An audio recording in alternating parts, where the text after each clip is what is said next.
एक बार फिर से स्वागत है आपका मेरे YouTube चैनल लक्ष्मी चंद ब्लॉग्स में। जैसा कि आप देख रहे हैं आज फिर से मेरा ब्लॉग शुरू हो रहा है हमारे क्लासरूम से। आज क्लासरूम में ब्लॉग शुरू करने का बहुत ही एक पॉजिटिव रीज़न है, बहुत ही मतलब आज ये है कक्षा 12। मैं इससे पहले की वीडियो में आप एक देखेंगे बोर्ड पे हमने कुछ लिखा है, वो है युवा संसद।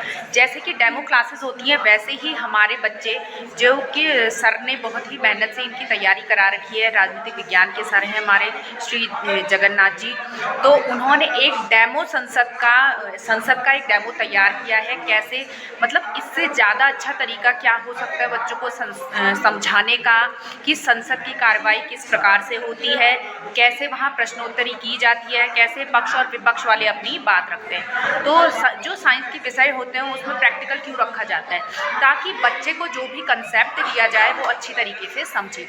तो इसी मतलब टर्मिनोलॉजी के तहत राजनीति विज्ञान के सर ने भी ये सोचा क्यों ना बच्चों को एक समझाने का तरीका उन्होंने थोड़ा सा एक अलग अपनाया, जो कि बेस्ट तरीका मुझे समझ आया। इसलिए मैंने भी सर से परमिशन ली कि सर इसका भी वीडियो बनाना चाहिए हमें, ताकि इससे हमारे और बच्चे भी इससे प्रोत्साहित हो, इससे कुछ सीखें। क्योंकि आपको खुद हम खुद जानते हैं यहाँ तक हम पहुँचे हैं कि हमारा अनुभव ये बताता है जो हम करते हैं वो बहुत अच्छी तरह सीखते हैं। तो इसीलिए एक टीचिंग टेक्निक भी है लर्निंग विद प्लेइंग करके सीखने की। तो उसी का एक डेमो आज हमारे बच्चे हमारे सामने रखेंगे। जैसे कि ये देख लीजिए, इन्होंने अपनी जगह ले ली है। ये है पक्ष वाले, शायद ये है विपक्ष वाले। अभी बहुत सारे पात्र और आने बाकी हैं, तब तक इन्हीं का इंट्रोडक्शन ले लेते हैं हम। यहाँ से शुरू करते हैं। हाँ, तो यहाँ पर बेटा इस मतलब जो आप लोग युवा संसद हमारे लिए दिखा रहे हैं उसमें क्या किस मतलब अलग अलग कॉर्नर दिख रहे हैं मुझे। ये कौन से पक्ष वाले हैं, कौन से विपक्ष वाले? हम पक्ष वाले हैं और अच्छा, वो पक्ष वाले, वो विपक्ष वाले। अच्छा, तुम पक्ष वाले हो। पक्ष में ज़्यादा क्यों दिख रहे हो फिर मुझे? अच्छा, अरे हाँ, ये देखा, वेरी गुड। मतलब यहाँ से हमें इस वीडियो से ही हमें इतने सारे उत्तर मिल सकते हैं ना। अभी मैंने जैसे कि वीडियो करा, आपको वहाँ कम संख्या दिख रही है, यहाँ पर ज़्यादा, क्योंकि जो जिसकी सरकार बनती है वहीं तो सांसद ज़्यादा होंगे ना, तभी उनकी कम संख्या है, तभी तो सरकार नहीं बनी। तो सबसे पहला आंसर तो ये हो गया। तो इस वीडियो को जब आप गौर से देखेंगे तो बहुत सारी चीज़ें आपको सीखने को मिलेंगी। मुझे तो बहुत मतलब इस थोड़ा कम ज्ञान है इन चीज़ों का फिर भी मैं ट्राई कर रही हूँ, हमारे बच्चे बताएंगे आपको। युवा संसद प्रतियोगिता के लिए उपस्थित हमारे विद्यालय के कर्मठ और कर्तव्यपरायण गणित की शिक्षिका श्रीमान लक्ष्मी चंद जी, प्यारे बच्चों, किसी भी देश में जो शासन प्रणाली होती है, उस शासन प्रणाली को कैसे हम अपने आने वाले जो नौनिहाल हैं, जो युवा पीढ़ी है, उस तक उस शासन प्रणाली को कैसे पहुंचाएं, और साथ ही तार्किक क्षमता, बच्चों के अंदर तार्किक क्षमता को बढ़ावा देने प्रतियोगिता का कार्यक्रम का ये राष्ट्रीय स्तर से लेके विद्यालय स्तर तक इसका संचालन किया जा रहा है। इस कार्यक्रम को हम राष्ट्रीय कार्यक्रम प्रारंभ करते हैं।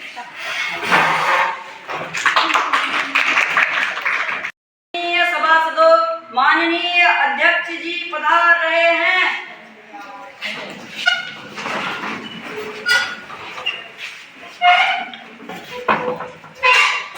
मैं संसद इस नए बजट सत्र में आप सभी सांसदों का हार्दिक स्वागत एवं अभिनंदन करता हूं। इस प्रक्रिया को आगे बढ़ाते हुए मैं संचालित करना चाहता हूं, जिसमें नवनिर्वाचित सांसद कुमारी देवकी, जो लक्ष्मणपुर से सांसद निर्वाचित हुई हैं, उन्हें शपथ ग्रहण करने के लिए आमंत्रित करता हूं।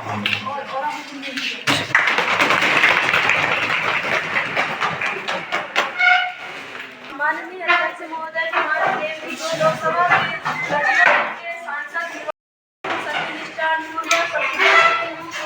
मैं विधि द्वारा स्थापित भारत के संविधान के प्रति सच्ची श्रद्धा और निष्ठा रखूंगी और मैं भारत की संप्रभुता और अखंडता को अक्षुण्ण रखूंगी।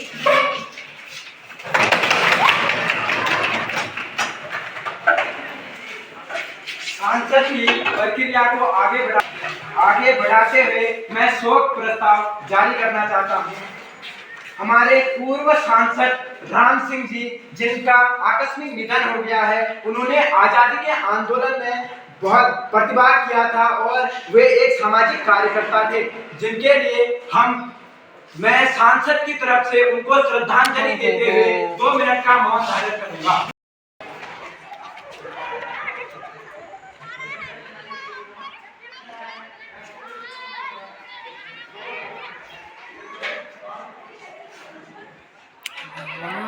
का परिचय कराऊंगा। माननीय प्रधानमंत्री कुमारी रेणु भट्ट, माननीय गृह मंत्री कुमारी मीसा जोशी, माननीय सड़क परिवहन रेल मंत्री श्री नीरज भट्ट, माननीय स्वास्थ्य मंत्री कुमारी हेमा, कृषि एवं स्वास्थ्य मंत्रालय कुमारी निर्मला, विदेश मंत्री कुमारी सीमा, सामाजिक न्याय बाल विकास कुमारी सुनीता, रक्षा मंत्री कुमारी निर्मला वोरा, माननीय शिक्षा मंत्री कुमारी ममता भट्ट। मैं प्रश्नकाल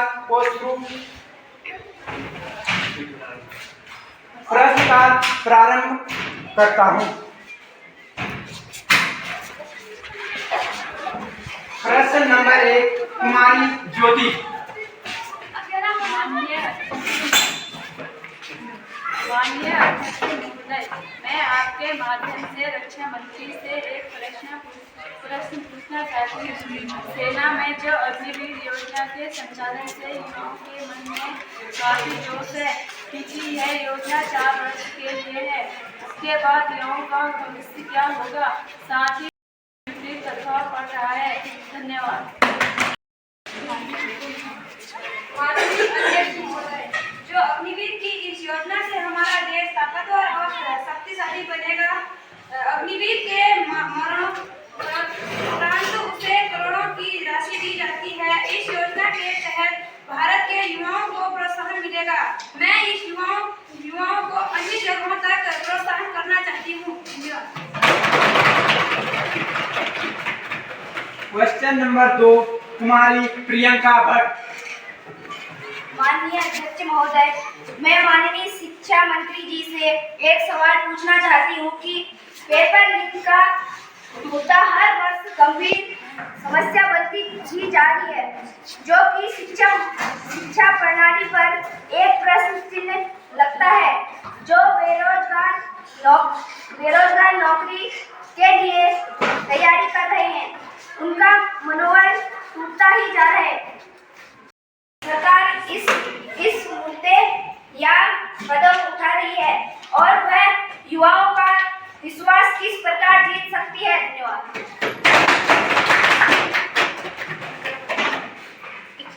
माननीय अध्यक्ष महोदय, मैं आपके माध्यम से संसद को अवगत कराना चाहती हूँ कि विगत 5 वर्षों में जिन भी राज्यों में पेपर लीक के मामले सामने आए हैं, उन राज्यों में विपक्षी दल की सरकार सहयोगी रही है, लेकिन फिर भी भारत सरकार इस मामले में कड़ी से कड़ी कार्रवाई कर रही है और पेपर लीक करने वाले अपराधियों को गिरफ्तार कर रही है और समय समय पर स्कूलों और कॉलेजों में काउंसलिंग भी हो रही है। धन्यवाद।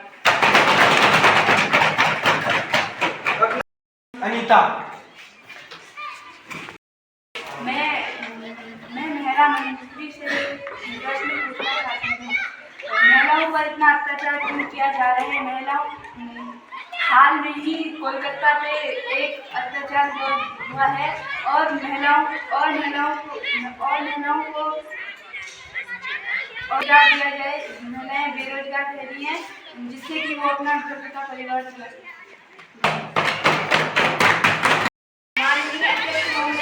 ऐसा नहीं है कि हमने महिलाओं पर अत्याचार पर ध्यान नहीं दिया है। हमने इन्हें रोकने के लिए कुछ कदम उठाए हैं। हम जो कोलकाता में आजकल घटना हुई है, हमने उनको पकड़ने के लिए हमने उन अपराधियों को पकड़ लिया है। हमने महिलाओं के लिए लिए हर नौकरी में 20% छूट की गई है। हमने महिलाओं को शिक्षित करने के लिए बेटी बचाओ बेटी पढ़ाओ अभियान शुरू किया है। हम जो लोग अत्याचार करते हैं हमने उन पर बड़ी कार्रवाई की।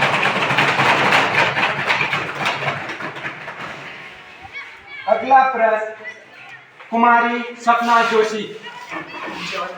माननीय अध्यक्ष महोदय, मैं आपके माध्यम से स्वास्थ्य मंत्री से प्रश्न पूछना चाहती हूँ। कोरोना जैसी बीमारी के लिए सही समय से दवाइयाँ नहीं बनाई गई, जिससे कई लोगों की जान चलेगी, ऐसा क्यों हुआ? धन्यवाद। माननीय अध्यक्ष महोदय, मैं आपके माध्यम से संसद को यह अवगत कराना चाहती हूँ कि ऐसा नहीं है कि स्वास्थ्य मंत्री ने इसमें ध्यान नहीं दिया हो। स्वास्थ्य मंत्रालय ने देश के वैज्ञानिकों को प्रोत्साहित किया गया, जिससे उन्होंने वैक्सीन का निर्माण किया, जिसे देश के लाखों करोड़ों लोगों की जान को बचाया गया। साथ ही भारत ने विदेशों को भी वैक्सीन भेजकर मानवीय कार्य किया गया, जिसके विदेशों द्वारा भी भारत की सराहना की गई। धन्यवाद। अगला प्रश्न नवीन सिंह जी। माननीय अध्यक्ष महोदय, मैं आपके माध्यम से माननीय रेल व सड़क मंत्री से यह पूछना चाहता हूं कि भारत में लगातार रेल व अन्य सड़क दुर्घटनाएं अक्सर सामने आ रही हैं।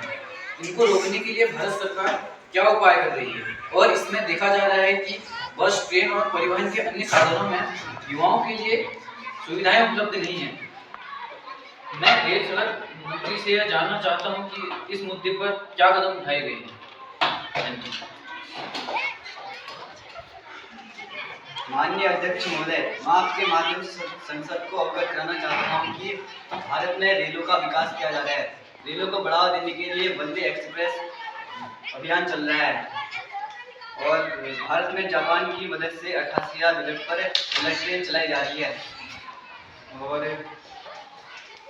पहाड़ी क्षेत्रों में भी रेलों का निर्माण किया जा रहा है और रेल दुर्घटना होने वाले पीड़ित व्यक्तियों को मुआवजा दिया जा रहा है। दुर्घटना में हुए व्यक्तियों की मौत पर धनराशि दी जा रही है। भविष्य में रेल दुर्घटना न हो, इसके लिए रेल मंत्रालय हर संभव प्रयास करेगा।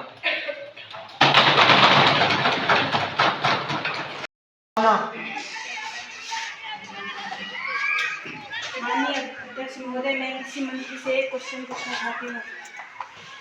सभी फसलों की एमएसपी के दायरे में सरकार को कब ला रही है? किसानों की बेहतरी हेतु सरकार क्या क्या कदम उठा रही है? सरकार सभी फसलों को एमएसपी के दायरे में ला रही है। सरकार द्वारा इसके लिए अनेक कदम उठाए गए हैं। किसान सम्मान निधि के अंतर्गत 6,000 रुपये किसानों को दिया जा रहा है। खाद बीजों को सस्ते में दिया जा रहा है। सरकार इसके लिए बहुत उन्नति कर रही है, किसानों को प्रोत्साहन करती है। इनको कीटनाशक दवाइयाँ सरकार द्वारा दी जाती है। किसानों को कृषि में बढ़ोतरी के लिए हरित क्रांति चलाई गई थी, ताकि वो अपना जीवन निर्वाह अच्छे से कर सके। धन्यवाद। प्रक्रिया को आगे बढ़ाते हुए कुमारी देवकी जी द्वारा ध्यानाकर्षण प्रस्ताव प्रस्तुत किया जा रहा है। कुमारी देवकी जी। माननीय अध्यक्ष जी, हाल ही में दिनांक 12 से 14 सितंबर में उत्तराखंड में हुई अतिवृष्टि से व्यापक नुकसान हुआ है, जनधन की हानि हुई है। इसमें हेतु कदम उठाया जाए। सामने संसद, मैं आपके माध्यम से संसद को अवगत कराना चाहती हूँ कि जो बाढ़ से 14 सितंबर को उत्तराखंड में अतिवृष्टि से नुकसान हुआ है, उसके लिए उत्तराखंड सरकार द्वारा 1,000 करोड़ रुपए दिए गए हैं और इस दुख की घड़ी में हम उत्तराखंड के लोगों के साथ हैं। आगे भी इनके साथ खड़े रहेंगे और इनका सहयोग करते रहेंगे। धन्यवाद। हो गया। मैं विपक्ष दल के नेता सूरज सिंह जी से निवेदन करूंगा कि वह अपने विचार प्रस्तुत करें। सूरज सिंह जी। माननीय अध्यक्ष महोदय, मैं सरकार से यह पूछना चाहता हूं कि वर्तमान में जो सरकार द्वारा अग्निवीर योजना चलाई गई है, इसमें देखा गया है कि जो युवा पीढ़ी है उनमें इससे नाराज है। उनके मन में यह आक्रोश की भावनाएं उत्पन्न हो रही हैं कि युवा इस योजना से नाखुश हो रहे हैं और संपत्ति बढ़ाई जा रही है और फसलों के दाम बढ़ाए जा रहे हैं। इस पर आपकी सरकार क्या कर रही है? धन्यवाद। माननीय अध्यक्ष महोदय, मैं विदेश मंत्री से एक प्रश्न पूछना चाहती हूँ। चीन लगातार हमारी सीमा के अंदर आ जा रहा है। पाकिस्तान लगातार आतंकवादियों को भेजकर हमारी सुरक्षा को कमजोर कर रहा है। इस पर सरकार क्या कदम उठा रही है? माननीय अध्यक्ष महोदय, भारत अपनी सीमा की सुरक्षा के बारे में काफी सजग है। हमारी सेनाओं का मनोबल मजबूत है। पाकिस्तान चीन को लेकर हमारी तैयारी लगातार जारी है। धन्यवाद। माननीय अध्यक्ष महोदय, मैं खेल मंत्री से एक प्रश्न पूछना चाहती हूँ। देश में इतनी ज़्यादा जनसंख्या होने के बाद भी स्वर्ण मुद्रा क्यों निकाली जा रही है? धन्यवाद। माननीय अध्यक्ष महोदय, मैं आपके माध्यम से संसद को यह अवगत कराना चाहती हूँ कि आपके द्वारा जो प्रश्न पूछा गया था वह सत्य है कि भारत में अधिक जनसंख्या होने के कारण फिर भी भारत स्वर्ण पदक नहीं जीत पाया। इस खेल मंत्रालय इस खेल में बहुत ज़्यादा ध्यान दे रहे हैं। भारत की जनसंख्या अधिक तो है, पर कुछ कारण हैं जिससे भारत स्वर्ण पदक नहीं जीत पाया, पर अभी भी हमारी कोशिश जारी है। आने वाले समय में भारत भी स्वर्ण पदक जीतेगा, ये हमारी आशा है। धन्यवाद।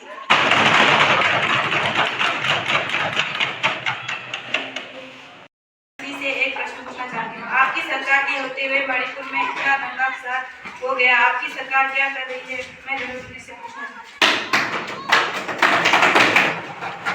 माननीय अध्यक्ष महोदय, मैं आपके माध्यम से संसद को अवगत करना चाहती हूँ कि भारत में हाल ही में मणिपुर घटना में जो लोग दंगा फसाद में शामिल थे उनके ऊपर कार्रवाई की जा रही है। माननीय सदस्यों, सरकार का पक्ष रखने के लिए अब मैं माननीय प्रधानमंत्री को मंच पर आमंत्रित करना चाहता हूँ। माननीय अध्यक्ष जी के माध्यम से मैं संसद को अवगत कराना चाहती हूँ कि हमारी सरकार बहुत ही अच्छा कार्य कर रही है। खास करके गरीबों, पिछड़े वर्गों एवं बेरोजगार को दूर करने के लिए कार्य कर रही है और हमारी सरकार अन्य योजनाओं को भी लागू करेगी जिससे इस देश की गरीबी, बेरोजगारी और अत्याचार को दूर कर सके। हमारी सरकार द्वारा किसानों के लिए एक योजना चलाई गई है जिससे प्रत्येक किसान को 6,000 रुपये बीजों को खरीदने के लिए दिए जा रहे हैं, जिससे किसानों को नए बीजों को खरीदने में आसानी होगी।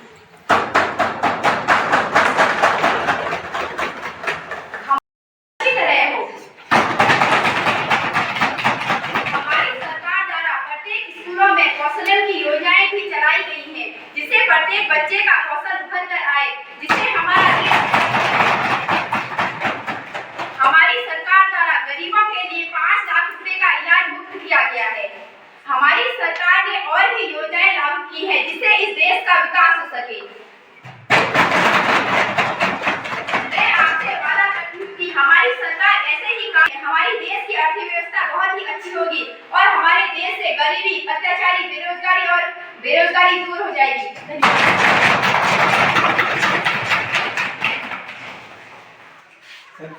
लोकसभा की आज की कार्यवाही का मैं अब लोकसभा की आज की कार्यवाही का समापन करता हूँ।